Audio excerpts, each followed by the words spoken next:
Shalom, selamat datang dalam video pembelajaran teologi historis. Nah, saat ini kita akan membahas tentang perkembangan doktrin Tritunggal dalam sejarah gereja. Apa yang terlintas dalam pikiran kita ketika kita mendengar kata Tritunggal? Bagi sebagian orang, doktrin ini dianggap sebagai inti iman Kristen. Namun bagi yang lain, Tritunggal sering dipandang sebagai salah satu ajaran yang paling sulit untuk dipahami, bahkan menimbulkan berbagai pertanyaan dan juga perdebatan. Pernahkah kita menyadari bahwa ada satu doktrin yang menjadi pusat iman Kristen selama hampir 2000 tahun, tetapi istilah yang digunakan untuk menyebutnya tidak pernah muncul secara langsung di dalam Alkitab? Doktrin itu adalah Tritunggal, sebuah keyakinan bahwa Allah yang esa, Dia menyatakan dirinya sebagai Bapa, Anak, dan Roh Kudus, tiga pribadi yang berbeda, namun satu dalam hakikat dan kemuliaannya. Fakta ini sering menimbulkan pertanyaan. Jika kata Tritunggal tidak ditemukan dalam Alkitab, mengapa gereja menganggapnya begitu penting? Dari mana asal doktrin ini? Apakah Tritunggal merupakan pengaruh filsafat Yunani yang masuk ke dalam kekristenan, ataukah justru merupakan upaya gereja untuk merumuskan secara tepat apa yang sebenarnya diajarkan oleh kitab suci tentang Allah? Nah, pertanyaan-pertanyaan seperti inilah yang akan menjadi fokus pembahasan kita. Kita akan menelusuri perjalanan panjang sejarah gereja, kemudian memasuki berbagai perdebatan teologis yang sengit. Kita akan mengenal tokoh-tokoh penting yang membentuk pemikiran Kristen, serta melihat bagaimana gereja berusaha mempertahankan pemahaman yang dianggap paling setia kepada kesaksian Alkitab. Nah, dalam video ini ada 3 hal utama yang akan kita bahas. Yang pertama, apa dasar-dasar Alkitab yang menjadi fondasi doktrin Tritunggal? Kedua, bagaimana doktrin ini berkembang sepanjang sejarah gereja, mulai dari masa gereja mula-mula hingga era modern. Dan ketiga, mengapa doktrin Tritunggal tetap relevan bagi kehidupan gereja dan juga bagi orang percaya sampai masa kini. Nah, melalui pembahasan ini, kita akan melihat bahwa doktrin Tritunggal bukan hanya sekedar konsep teologis yang rumit, melainkan salah satu upaya paling penting dalam sejarah gereja untuk memahami dan mengakui siapa Allah yang dinyatakan dalam kitab suci. Nah, mari kita mulai perjalanan historis dan teologis ini dengan melihat terlebih dahulu dasar-dasar biblis yang menjadi fondasi lahirnya doktrin Tritunggal. Nah, sekarang kita masuk pada pertanyaan yang paling mendasar. Apakah doktrin Tritunggal itu benar-benar memiliki dasar dalam Alkitab? Nah, untuk menjawabnya, kita harus memulai dari satu keyakinan yang tidak pernah berubah dalam iman Israel maupun iman Kristen, yaitu bahwa Allah itu esa. Dengan kata lain, orang Kristen tidak percaya kepada 3 Allah, tetapi kepada satu Allah. Dasar ini terlihat sangat jelas dalam Ulangan 6 ayat 4 yang dikenal sebagai Shema. Di sana Musa berkata kepada bangsa Israel, "Dengarlah hai orang Israel, Tuhan itu Allah kita, Tuhan itu esa." Ayat ini menjadi pengakuan iman yang dipegang teguh oleh umat Allah selama berabad-abad. Jadi ketika kita berbicara tentang Tritunggal, kita harus mengingat bahwa titik berangkatnya selalu monoteisme, hanya ada satu Allah. Namun menariknya, ketika kita membaca Alkitab lebih jauh, kita mulai menemukan beberapa petunjuk yang membuat kita bertanya, apakah keesaan Allah itu memiliki kedalaman yang lebih besar daripada yang pertama kali kita pahami? Misalnya, ketika kita membaca Kejadian 1 ayat 26, di situ Allah berkata, "Baiklah kita menjadikan manusia menurut gambar dan rupa kita." Mengapa Allah menggunakan kata kita? Memang ada berbagai penafsiran terhadap ayat ini. Tetapi sejak masa gereja mula-mula, banyak teolog melihatnya sebagai salah satu petunjuk awal mengenai keberagaman pribadi dalam diri Allah. Contoh lain juga terdapat dalam Yesaya 48 ayat 16. Dalam bagian ini kita melihat adanya hubungan antara Tuhan Allah, pribadi yang diutus dan rohnya. Sekilas mungkin terlihat biasa, tetapi bagi banyak penafsir Kristen, teks ini memberikan gambaran awal mengenai relasi yang nantinya dijelaskan lebih terang dalam Perjanjian Baru. Maka dalam Perjanjian Baru, gambaran itu menjadi lebih jelas. Mari kita perhatikan peristiwa baptisan Yesus dalam Matius 3 ayat 16 sampai 17. Saat Yesus dibaptis di Sungai Yordan, Roh Kudus turun seperti burung merpati, dan pada saat yang sama terdengar suara Bapa dari sorga yang berkata, inilah anakku yang kukasihi. Dalam satu peristiwa, kita melihat Bapa, Anak, dan Roh Kudus itu hadir secara bersamaan. Ini bukan hasil spekulasi teologis, melainkan merupakan kesaksian langsung dari teks Alkitab. Kemudian dalam amanat agung di Matius 28 ayat 19, Yesus memerintahkan murid-muridnya untuk membaptis semua bangsa dalam nama Bapa dan Anak dan Roh Kudus. Menariknya, Yesus tidak mengatakan dalam nama-nama, tetapi dalam nama, bentuk tunggal. Sejak awal gereja melihat adanya keseimbangan yang unik. Ada 3 pribadi yang disebutkan, tetapi hanya satu nama ilahi. Nah, Rasul Paulus juga menegaskan pola yang sama dalam 2 Korintus 13 ayat 14. Ia menuliskan berkat yang sangat dikenal oleh gereja. Kasih karunia Tuhan Yesus Kristus, kasih Allah, dan persekutuan Roh Kudus. Ketiga pribadi disebut bersama-sama dalam satu kesatuan karya keselamatan bagi umat percaya. Lalu bagaimana dengan Yesus sendiri? Apakah Alkitab benar-benar menyatakan bahwa Yesus adalah Allah? Jawabannya dapat kita lihat dalam Injil Yohanes. Yohanes 1 ayat 1 menyatakan, pada mulanya adalah firman. Firman itu bersama-sama dengan Allah dan firman itu adalah Allah. Nah, di sini Yohanes menegaskan dua hal sekaligus. Firman berbeda dari Allah, tetapi firman juga adalah Allah. Puncaknya terlihat ketika ketika dia berjumpa dengan Yesus setelah bangkit. Setelah sebelumnya meragukan kebangkitan Yesus, Thomas akhirnya berseru, "Ya Tuhanku dan Allahku," dalam Yohanes 20 ayat 28. Nah, pengakuan ini sangat penting karena menunjukkan bahwa para murid tidak hanya melihat Yesus sebagai guru atau nabi, tetapi mereka juga melihat Yesus sebagai Tuhan dan Allah. Jadi kita mengumpulkan seluruh kesaksian Alkitab. Kita menemukan dua kebenaran yang berjalan bersama. Pertama, Allah itu satu. Kedua, Bapa dan Anak dan Roh Kudus masing-masing dinyatakan memiliki sifat dan karya ilahi. Namun Alkitab tidak memberikan definisi sistematis tentang bagaimana kedua kebenaran itu dipahami secara bersamaan. Karena itulah gereja selama berabad-abad berusaha merumuskan dengan lebih jelas apa yang diajarkan oleh kitab suci. Dari proses panjang itulah kemudian lahir doktrin yang kita kenal sebagai Tritunggal. Nah, setelah melihat dasar-dasar biblis, doktrin Tritunggal, muncul pertanyaan berikutnya.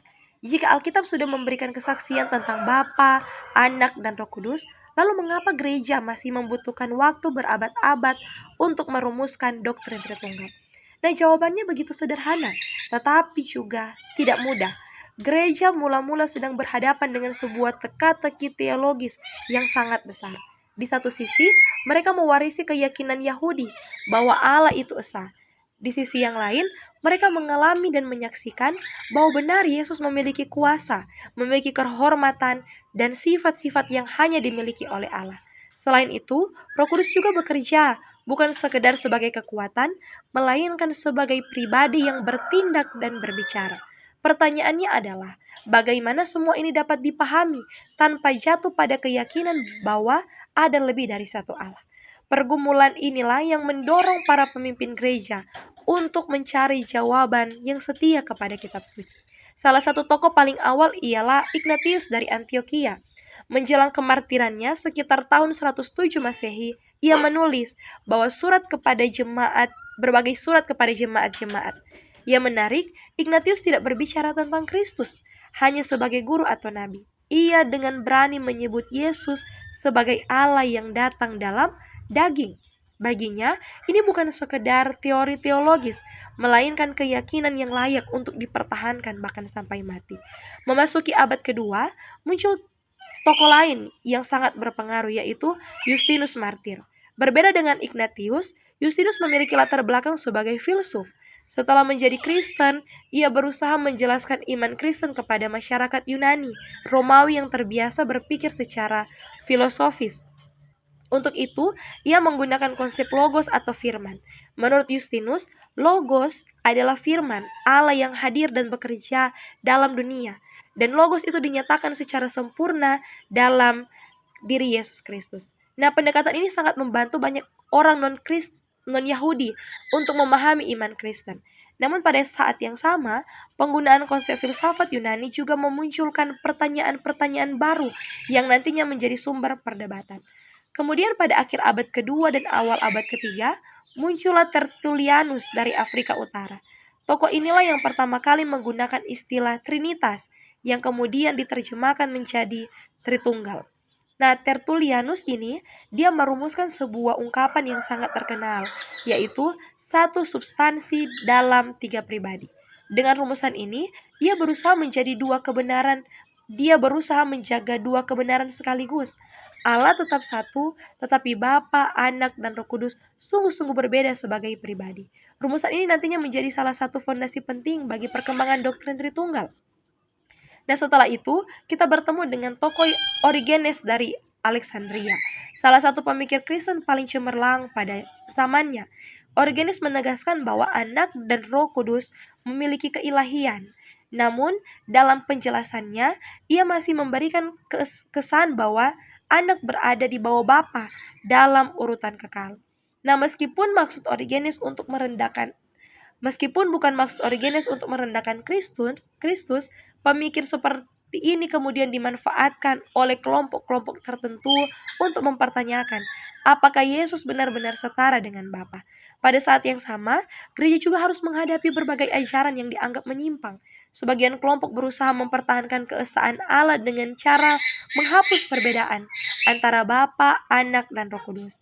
Salah satunya bentuk itu ialah modalisme yang dipopulerkan oleh Sabellius. Menurut pandangan ini, Allah hanyalah satu pribadi yang menampilkan diri dalam tiga peran yang berbeda. Kadang sebagai Bapa, kadang sebagai Anak, dan kadang sebagai Roh Kudus. Di sisi lain, ada juga kelompok yang menolak keilahian penuh Kristus. Mereka mengajarkan bahwa Yesus hanyalah manusia biasa yang kemudian diangkat atau diadopsi menjadi anak Allah. Pandangan ini dikenal sebagai adoptionisme. Dengan kata lain, gereja berada antara dua ekstrim. Jika terlalu menekan keesaan Allah, maka perbedaan antara Bapa, Anak, dan Roh Kudus bisa hilang. Tetapi jika terlalu menekankan perbedaan mereka, maka muncul kesan seolah-olah ada lebih dari satu Allah. Karena itulah gereja terus berdiskusi, terus berdebat dan mencari rumusan yang tepat. Pergumulan panjang inilah yang akhirnya membawa gereja kepada salah satu kontroversi terbesar dalam sejarah kekristenan, yaitu kontroversi Arianisme pada abad keempat, yang kemudian melahirkan konsili Nikea. Nah, setelah berabad-abad, gereja berusaha memahami hubungan antara Bapa, Anak, dan Roh Kudus. Akhirnya perdebatan itu mencapai titik krisis pada abad keempat. Inilah salah satu konflik teologis terbesar dalam sejarah kekristenan yang dikenal sebagai kontroversi Arianisme. Nah, krisis Arianisme itu muncul, tokoh utama di balik kontroversi ini adalah Arius. Dia adalah seorang presbiter dari Alexandria. Sekitar tahun 318 Masehi, Arius mulai mengajarkan bahwa Yesus Kristus memang lebih tinggi daripada semua ciptaan. Tetapi ia bukan Allah yang sejajar dengan Bapa. Menurut Arius, Anak Allah adalah ciptaan berbeda dan terbesar yang diciptakan oleh Allah. Karena itu meskipun Kristus sangat mulia, tetap ada perbedaan mendasar antara Bapa dan Anak. Bapa adalah Allah yang kekal, sedangkan Anak memiliki awal keberadaan. Arius bahkan terkenal dengan sebuah ungkapan yang menjadi slogan ajarannya.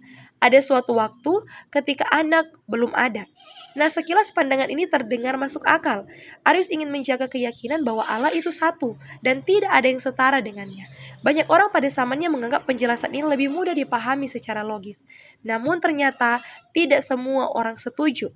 Di tengah perdebatan itu muncul seorang tokoh muda bernama Athanasius. Pada saat itu, ia masih seorang diakon dari Alexandria.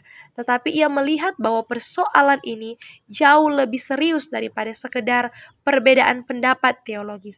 Athanasius bertanya, jika Yesus hanyalah ciptaan, bagaimana mungkin ia dapat menyelamatkan manusia? Menurut Athanasius, dosa manusia adalah persoalan yang begitu besar, sehingga hanya Allah sendiri yang dapat menebusnya. Jika Kristus bukan sungguh-sungguh Allah, maka keselamatan manusia tidak memiliki dasar yang kokoh. Nah, dengan kata lain, perdebatan ini bukan hanya tentang siapa Yesus itu, tetapi juga tentang bagaimana manusia diselamatkan. Karena kontroversi semakin meluas dan mengancam persatuan gereja pada waktu itu, Kaisar Konstantinus pun turun tangan. Pada saat itu Kekaisaran Romawi baru saja dipersatukan, dan Konstantinus tidak ingin perpecahan teologis mengganggu stabilitas politik maupun juga keagamaan. Karena itulah pada tahun 325 Masehi, ia mengundang para uskup dari berbagai wilayah untuk berkumpul di kota Nikea. Nah, sekitar 250 hingga 300 uskup hadir pada pertemuan yang dikenal sebagai Konsili Nikea. Yang pertama kalinya dalam sejarah, para pemimpin gereja dari berbagai daerah itu berkumpul dalam sebuah konsili besar, di mana pada waktu itu mereka ingin membahas dan menetapkan ajaran resmi gereja. Nah, perdebatan berlangsung sangat sengit. Kedua pihak mempertahankan argumennya masing-masing. Namun pada akhirnya, konsili mengambil keputusan yang sangat penting, di mana ajaran Arius ditolak. Sebaliknya, konsili menegaskan bahwa Yesus Kristus, dia adalah Allah yang sejati, yang memiliki hakikat yang sama dengan Sang Bapa. Nah, untuk menjelaskan hal ini, digunakan sebuah istilah Yunani yang terkenal yaitu homoousios. Kata ini berarti sehakikat atau satu substansi dengan Bapa. Mungkin bagi kita, istilah ini terdengar sederhana. Namun pada masa itu saat kata ini menjadi penentu arah teologi, para uskup tidak memilih kata homoousios yang berarti mirip atau serupa hakikat. Mereka memilih homoousios yang berarti hakikat yang sama. Perbedaannya hanya satu huruf, tetapi maknanya sangat besar. Nah, jika Kristus hanya mirip dengan Allah, maka ia bukan Allah sepenuhnya. Tetapi jika Kristus memiliki hakikat yang sama dengan Bapa, maka ia adalah Allah yang sejati. Nah, meskipun demikian, keputusan Nikea tidak langsung mengakhiri perdebatan. Sesudah konsili selesai, pengaruh Arianisme masih sangat kuat. Beberapa kaisar dan pemimpin gereja bahkan mendukung ajaran tersebut. Situasi ini membuat Athanasius harus menghadapi tekanan yang luar biasa. Ia beberapa kali diasingkan dari jabatannya, dan dia mengalami 5 kali pembuangan selama hidupnya.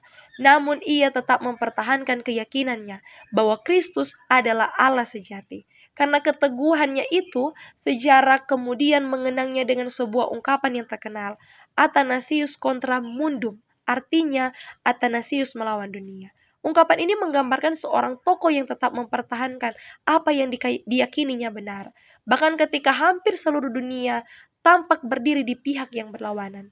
Nah, perjuangan Athanasius inilah yang kemudian menjadi landasan penting bagi kemenangan doktrin Tritunggal pada generasi berikutnya dan membuka jalan menuju penyempurnaan pengakuan iman gereja. Nah, jika Nikea menyelesaikan pertanyaan tentang status anak, maka Konsili Konstantinopel pada tahun 381 menjawab pertanyaan yang belum tuntas. Siapakah Roh Kudus itu? Kelompok yang disebut dengan pneumatomakohi secara harfiah para pejuang melawan roh, di mana mengakui keilahian anak, namun mereka menolak menempatkan Roh Kudus pada level yang sama dengan Bapa dan Anak. Nah, 3 teolog dari wilayah Kapadokia yang kini adalah Turki Tengah tampil sebagai pahlawan dalam babak ini. Basilius Agung, Gregorius dari Nazianzus, dan Gregorius dari Nisa, yang sering disebut bapak-bapak Kapadokia, mengembangkan terminologi yang akan menjadi standar teologi Tritunggal hingga hari ini. Nah, mereka membedakan antara ousia atau esensi atau hakikat ilahi yang satu dan hipostasis yang mengacu pada 3 pribadi yang nyata dan berbeda. Formula mereka 1 ousia, 3 hipostasis. Dengan kata lain, Allah adalah satu dalam hakikatnya, tetapi hadir dalam 3 pribadi yang sungguh-sungguh berbeda namun tidak terpisah. Ini bukan 3 Allah, itu politeisme. Ini bukan satu Allah yang bersandiwara dalam 3 peran atau modalisme. Ini adalah sesuatu yang jauh lebih kompleks dan kaya. Satu Allah yang kehidupan batinnya adalah relasi dan persekutuan antara 3 pribadi.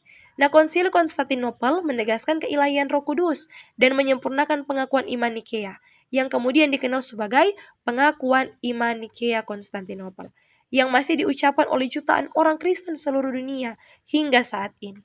Pada saat ini, struktur Trinitarian telah menjadi fondasi konsiliar yang kokoh.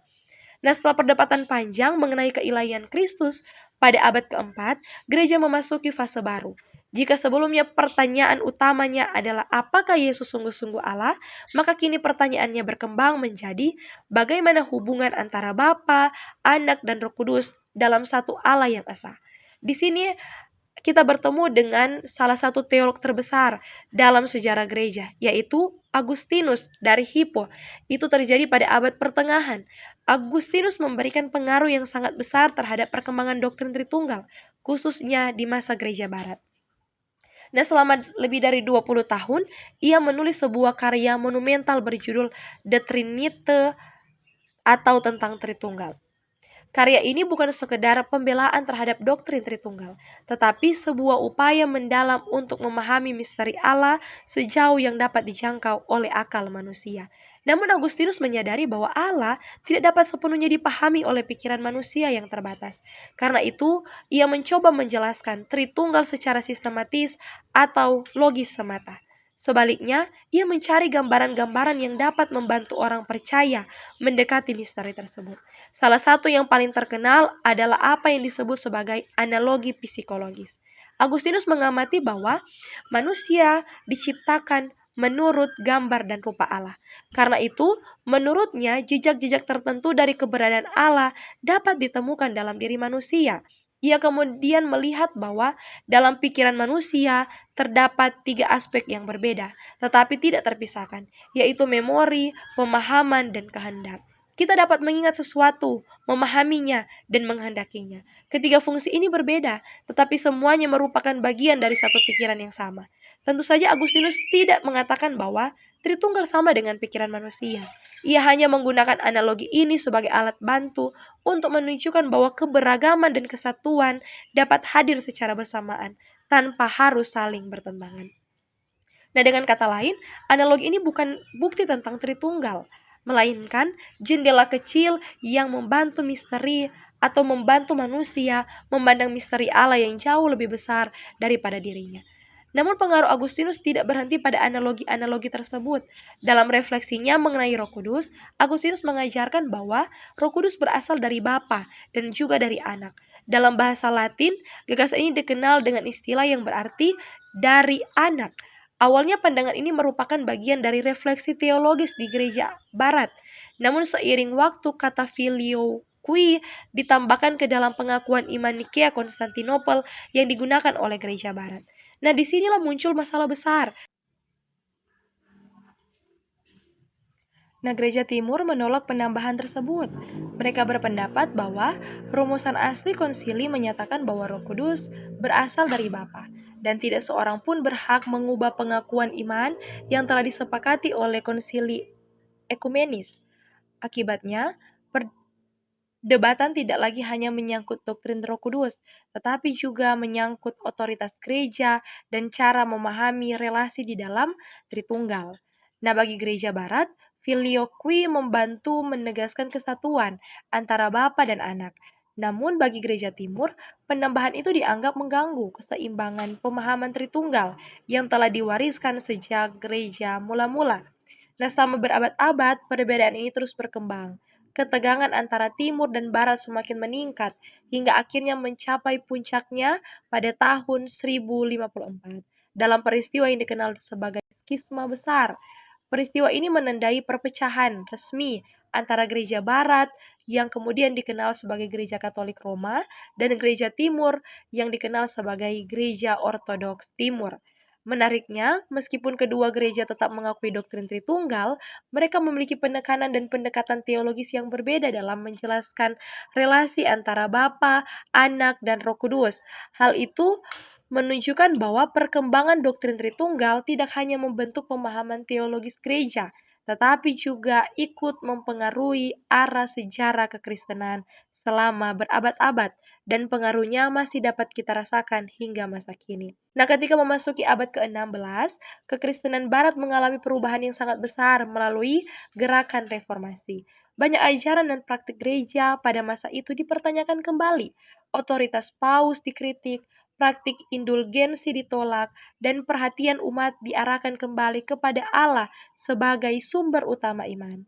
Namun menariknya, di tengah begitu banyak perubahan tersebut, ada satu doktrin yang tetap dipertahankan oleh para reformator, yaitu doktrin Tritunggal. Nah, Martin Luther dan John Calvin memang berbeda pendapat dengan gereja Katolik Roma dalam berbagai hal. Mereka menekankan keselamatan oleh iman, otoritas kitab suci, dan pembaruan kehidupan gereja. Tetapi ketika berbicara tentang Tritunggal, mereka berdiri pada posisi yang sama dengan gereja historis. Mengapa demikian? Karena bagi para reformator, Tritunggal bukan sekedar tradisi gereja yang diwariskan turun-temurun.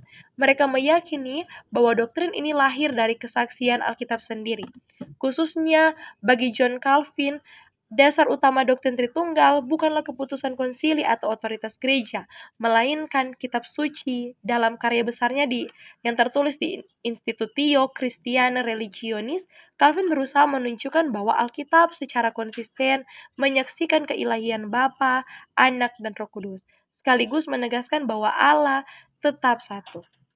Nah, karena itu, Calvin melihat doktrin Tritunggal sebagai hasil perenungan gereja terhadap Alkitab, bukan sebagai penambahan yang dipaksakan ke dalam Alkitab. Nah, di sini kita melihat salah satu prinsip penting reformasi. Para reformator tidak menolak semua tradisi gereja. Mereka membedakan antara tradisi yang dianggap bertentangan dengan kitab suci dan tradisi yang justru membantu menjelaskan ajaran kitab suci. Dengan kata lain, reformasi bukanlah gerakan yang ingin memulai kekristenan dari nol. Reformasi adalah upaya untuk mengembalikan gereja kepada dasar iman yang dianggap alkitabiah. Karena itulah, doktrin Tritunggal tetap dipertahankan sebagai salah satu pilar utama iman Kristen. Namun, bukan berarti semua orang yang hidup pada masa reformasi menerima doktrin ini. Di luar arus utama reformasi, muncul sebuah kelompok menolak ajaran Tritunggal. Salah satu tokoh yang paling terkenal adalah Michael Servetus. Servetus mengkritik doktrin Tritunggal karena menurutnya ajaran tersebut tidak ditemukan secara eksplisit dalam Alkitab dan terlalu dipengaruhi oleh filsafat Yunani.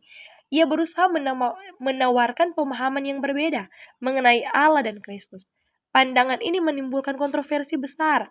Pada akhirnya Servetus ditangkap dan dia dieksekusi di Jenewa pada tahun 1553 atas tuduhan bidat dan antitrinitarianisme. Nah, dari sudut pandang modern, peristiwa ini sering menjadi bahan diskusi dan kritik mengenai hubungan antara gereja, negara, dan kebebasan berkeyakinan. Namun secara historis, kasus Servetus juga menunjukkan betapa pentingnya doktrin Tritunggal bagi identitas gereja pada masa itu. Pada gereja abad ke-16, perdebatan mengenai Tritunggal bukan sekedar persoalan teori teologi. Pertanyaan tentang siapa Allah itu, siapa Yesus Kristus itu, dan bagaimana keselamatan dipahami dianggap menyentuh inti iman Kristen itu sendiri. Karena itu, meskipun reformasi mengubah banyak aspek kehidupan gereja, doktrin Tritunggal tetap dipertahankan dan diwariskan kepada generasi-generasi berikutnya sebagai salah satu fondasi utama teologi Kristen. Nah, memasuki era modern, tantangan terhadap doktrin Tritunggal tidak lagi datang terutama dalam gereja, melainkan dari perubahan cara manusia memandang pengetahuan dan kebenaran. Kita masuk dalam perkembangan modern dan kontemporer. Pada abad ke-17 dan abad ke-18, Eropa memasuki masa yang dikenal sebagai zaman pencerahan. Pada masa ini, akal manusia ditempatkan sebagai ukuran utama untuk menilai segala sesuatu. Banyak pemikir mulai bertanya, jika suatu ajaran tidak dapat dijelaskan secara logis dan rasional, apakah ajaran itu masih dapat dipercaya? Dalam suasana seperti inilah, doktrin Tritunggal kembali menjadi sasaran kritik. Pada pemikir rasionalis, menilai bahwa konsep satu Allah dalam tiga pribadi sulit diterima oleh logika manusia. Nah, mereka berargumen bahwa jika Allah itu satu, maka ia harus benar-benar satu secara sederhana dan tidak boleh dipahami dalam tiga pribadi yang berbeda. Akibatnya, muncul gerakan yang dikenal sebagai Unitarianisme. Kelompok ini tetap percaya kepada Allah yang esa, tetapi menolak doktrin Tritunggal dan keilahian penuh Yesus Kristus. Bagi mereka, Yesus adalah guru moral yang agung dan utusan Allah, tetapi bukan Allah sendiri. Menurut kaum Unitarian dan para rasionalis, doktrin Tritunggal bukan berasal dari ajaran Yesus yang sederhana, melainkan hasil perkembangan filsafat dan spekulasi teologis gereja pada abad-abad berikutnya. Nah, dengan kata lain, jika pada abad keempat gereja harus menghadapi Arianisme, maka pada era modern, gereja kembali berhadapan dengan pertanyaan lama dalam bentuk yang baru. Apakah Yesus benar-benar Allah? Dan apakah doktrin Tritunggal sungguh diperlukan? Namun menariknya, abad ke-20 justru menjadi masa kebangkitan kembali teologi Tritunggal. Setelah beberapa abad, doktrin ini sering dianggap sebagai topik yang rumit, kurang relevan, sejumlah teolog besar kembali menempatkannya di pusat pemikiran Kristen. Salah satu yang paling berpengaruh adalah Karl Barth. Barth menulis karya besar yang dikenal sebagai Church Dogmatis atau Dogmatika Gereja. Dalam pemikirannya, Tritunggal bukanlah doktrin tambahan yang dibahas setelah semua hal lain selesai dijelaskan. Sebaliknya, Tritunggal adalah titik awal bagi seluruh teologi Kristen. Menurut Barth, kita hanya dapat mengenal Allah karena Allah sendiri menyatakan dirinya kepada manusia melalui Yesus Kristus dan bekerja melalui Roh Kudus. Karena itu setiap pembicaraan tentang Allah harus dimulai dengan Allah yang menyatakan dirinya sebagai Bapa, Anak, dan Roh Kudus. Bagi Barth, tanpa Tritunggal kekristenan kehilangan dasar untuk memahami siapa Allah yang dinyatakan dalam Injil. Selain Barth, tokoh lain yang memberikan pengaruh besar adalah Jurgen Moltmann. Moltmann mengembangkan pendekatan yang sering disebut sebagai teologi Tritunggal sosial. Ia mengajak gereja melihat Tritunggal bukan hanya sebagai rumusan doktrin, tetapi sebagai gambaran tentang relasi yang hidup di dalam diri Allah sendiri. Menurut Moltmann, hubungan antara Bapa, Anak, dan Roh Kudus bukanlah hubungan penguasa dan bawaan, melainkan persekutuan kasih yang sempurna. Ketiga pribadi hidup dalam relasi yang saling memberi, saling menerima, dan saling memuliakan. Dari sinilah muncul implikasi yang sangat menarik. Jika Allah sendiri hidup dalam persekutuan kasih dan relasi yang saling menghormati, maka gereja juga dipanggil untuk menjadi komunitas yang mencerminkan pola yang sama. Gereja tidak boleh dibangun atas dominasi dan kekuasaan semata, tetapi atas dasar persekutuan, pelayanan, dan kasih. Dengan demikian, pada era modern doktrin Tritunggal tidak lagi dipahami sebagai perdebatan filosofis tentang hakikat Allah. Doktrin ini juga dipandang memiliki dampak praktis bagi kehidupan gereja, hubungan antar umat percaya, bahkan cara orang Kristen membangun kehidupan bersama di tengah masyarakat. Perjalanan panjang ini menunjukkan bahwa doktrin Tritunggal terus menghadapi tantangan dari zaman ke zaman. Namun di saat yang sama, setiap generasi juga berusaha menemukan kembali makna relevansinya. Dari gereja mula-mula hingga teologi kontemporer, Tritunggal tetap menjadi salah satu pusat refleksi paling penting dalam iman Kristen. Setelah mengikuti perjalanan panjang perkembangan doktrin Tritunggal, mulai dari kesaksian Alkitab, pergumulan gereja, mula-mula perdebatan sengit di Nikea, hingga refleksi para teolog modern, kini saatnya kita mengajukan pertanyaan penting. Apa yang sebenarnya membentuk lahirnya doktrin Tritunggal? Apakah doktrin ini murni berasal dari Alkitab? Apakah ia merupakan hasil keputusan para konsili? Ataukah ia dipengaruhi oleh filsafat Yunani? Jawabannya ternyata tidak sesederhana memilih salah satu. Pertama-tama, fondasi utamanya jelas adalah kesaksian Alkitab. Memang benar, kita tidak menemukan satu ayat secara langsung berkata bahwa Allah adalah Tritunggal. Namun ketika seluruh kesaksian Alkitab dibaca secara utuh, kita menemukan sebuah pola yang konsisten. Di satu sisi, Alkitab dengan tegas menyatakan bahwa Allah itu satu. Di sisi lain, Alkitab juga memberikan kesaksian tentang Bapa, Anak, dan Roh Kudus yang masing-masing memiliki identitas, karya, dan atribut ilahi. Gereja tidak menciptakan realitas ini. Gereja berusaha memahami dan menjelaskan realitas yang telah disaksikan oleh kitab suci. Kedua, perkembangan doktrin Tritunggal tidak dapat dilepaskan dari perdebatan teologis yang terjadi sepanjang sejarah. Seringkali gereja merumuskan ajarannya justru ketika menghadapi tantangan. Ketika Arius mempertanyakan keilahian Kristus, gereja dipaksa menjelaskan dengan lebih tepat siapa Yesus sebenarnya. Ketika muncul kelompok-kelompok yang meragukan keilahian Roh Kudus, gereja kembali harus memperjelas apa yang dipercayainya. Dengan kata lain, banyak rumusan teologi lahir bukan di ruang yang tenang, tetapi di tengah perdebatan yang panas. Kontroversi memaksa gereja untuk berpikir lebih jernih dan berbicara lebih hati-hati.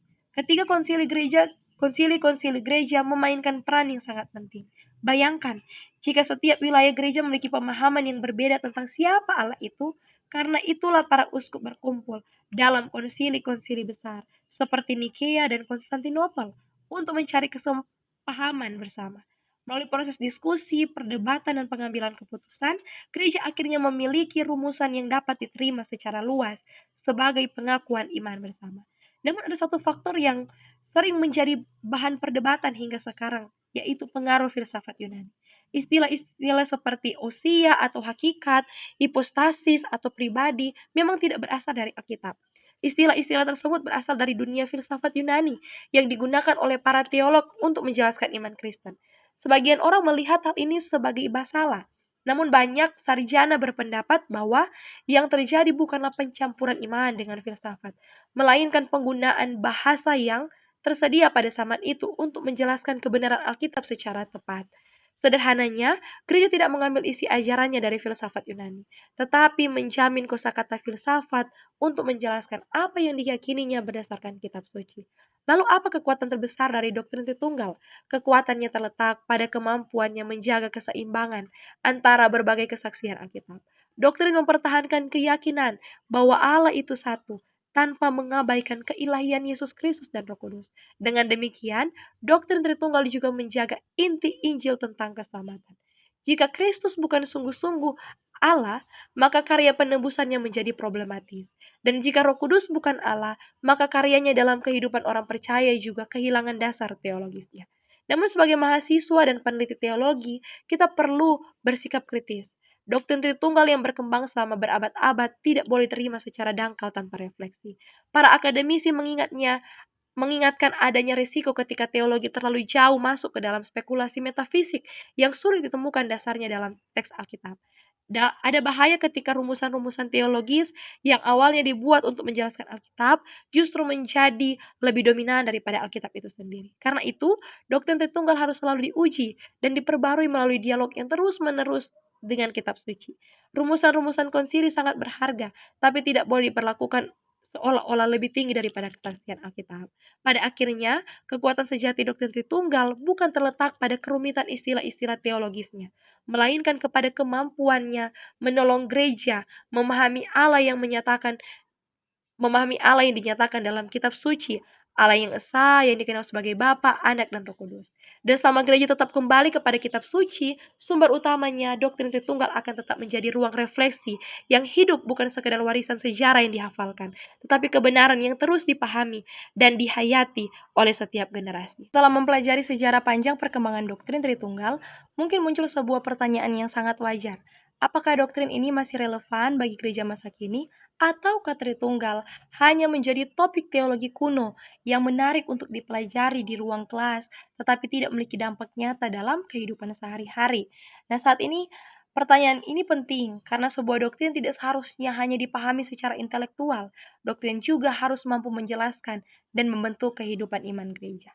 Jika kita melihat kehidupan gereja, sebenarnya doktrin Tritunggal hadir jauh lebih dekat daripada yang sering kita sadari.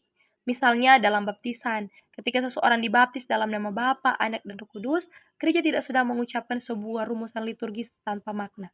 Baptisan adalah pernyataan bahwa seseorang kini masuk ke dalam hubungan dengan Allah yang dinyatakan sebagai Bapa, Anak, dan Roh Kudus. Nah, dengan kata lain, sejak awal kehidupan Kristen, seorang percaya diperkenalkan kepada Allah Trinitarian. Hal yang sama juga terlihat dalam ibadah.